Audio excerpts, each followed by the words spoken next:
Sabi niya, maghilo! Sabi niya, gutom na ako! Nakauto-uto!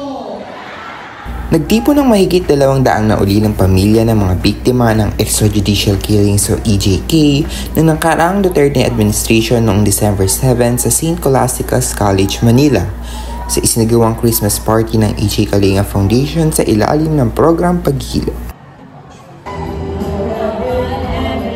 Ilang pagtatanghal ang isinagawa mismo ng mga naulilang pamilya upang magbigay ng tuwa at saya sa programa.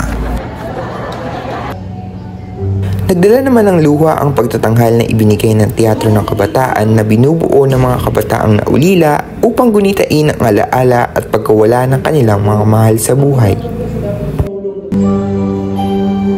October 2020 na po. Nagtanghal din sila ng mga kasalukuyang issue at problemang kinakaharap ng bansa.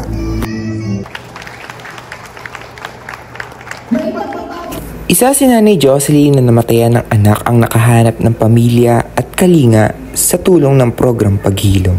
Dito sa Paghilom na to, dito ko naramdaman na nagkaroon ako ng pamilya na nakakatulong sa akin, nakakawala ng sakit na nadarama ko sa puso ko. Natutuwa ako, nakikita ko sila, kahit nakikita ko sila malungkot, natutuwa na rin ako.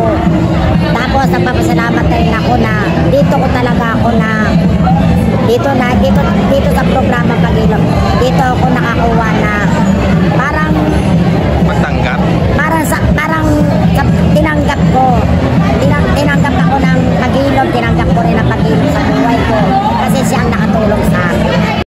Isa lamang si Nanay Jocelyn sa daang-daang pamilya ang natulungan ng program Paghilom sa pamamagitan ng pagbibigay ng legal assistance, financial support at psycho-spiritual intervention na isang hugis ng hustisya ayon kay Father Flavie Villanueva.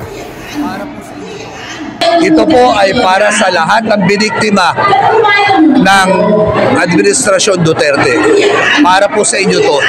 Para sa paghilom nyo, kinabukasan ng inyong pamilya at kasama natin yung bayan na kinakailangan maghilom. Salamat. Mula rito sa St. Scholastica's College sa Maynila, ako si Clarence Concepcion, The Verity.